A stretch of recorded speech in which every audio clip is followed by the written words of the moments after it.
हरियाणा में कांग्रेस के दाव ने बिगाड़ दी बीजेपी की चाल। 3 सीटों पर बीजेपी के गड़बड़ाए समीकरण। जी हाँ, खास रिपोर्ट है, ध्यान से इस वीडियो को शुरू से अंत तक देखिएगा।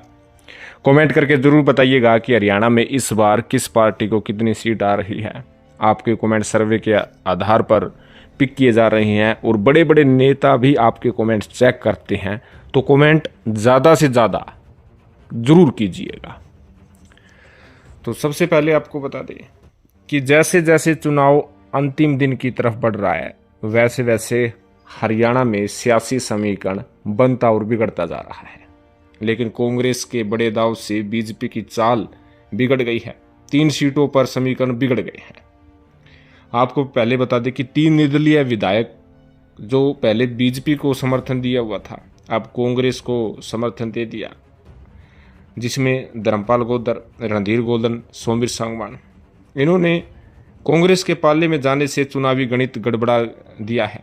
कांग्रेस के इस दाव से भाजपा के सामने अल्पमत सरकार को बचाने का दबाव भी है। वहीं भिवानी, महेंद्रगढ़, करनाल व कुरुक्षेत्र लोकसभा सीट पर निर्दलीय विधायकों का वोट बैंक कांग्रेस के पक्ष में जाने की संभावना और ज़्यादा बढ़ गई है। इसमें सबसे पहली जो सीट है वो करनाल लोकसभा की सीट है, जो कि सबसे ज़्यादा वोट भी है, क्योंकि यहाँ पर बीजेपी की तरफ से पूर्व मुख्यमंत्री मनोहर लाल खट्टर मैदान में हैं।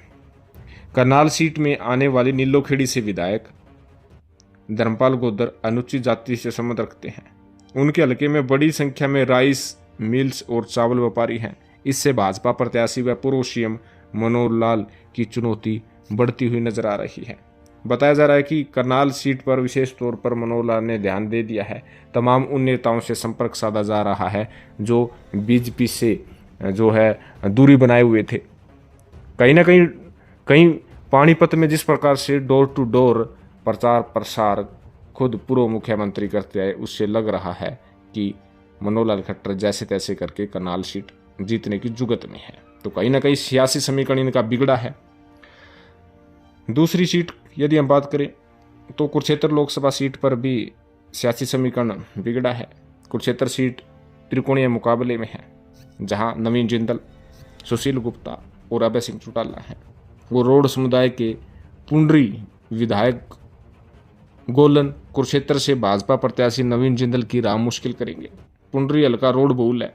कुरुक्षेत्र में भी रोड समुदाय के मतदाताओं की संख्या अधिक है, जिसका खामियाजा उन्हें भुगतना पड़ना लगभग बीजेपी को तय माना जा रहा है।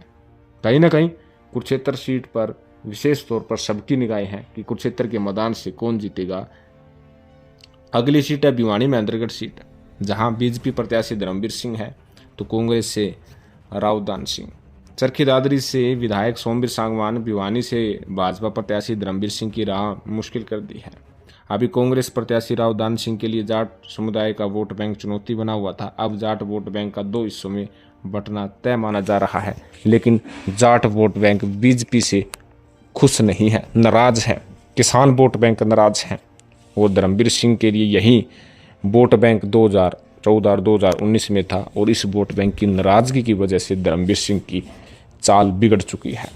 कहीं ना कहीं विशेष तौर पर जो है कुरुक्षेत्र और करनाल और इसके साथ साथ भिवानी महेंद्रगढ़ में चाल बिगड़ी है। आपको ये बता दें कि कुरुक्षेत्र से 2 बार की सांसद कलासो सैनी ने भी अपनी चाल बदलते हुए बीजेपी छोड़कर कांग्रेस का दामन थाम लिया है।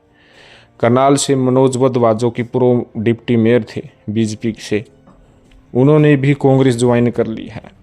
और उसके साथ साथ भिवानी महेंद्रगढ़ में भी जो भिवानी से पूर्व विधायक रह चुके शर्मा जी, उन्होंने भी कांग्रेस ज्वाइन कर ली है। तो धीरे धीरे ही सही इन 3 सीटों पर माहौल बदला है, और इन बदलते हुए माहौल से बीजेपी को परेशानी हो रही है। इन 3 सीटों पर मामला उनका गड़बड़ाया हुआ है। तो आपका इस विषय में क्या कहना है, कमेंट अवश्य करें। धन्यवाद।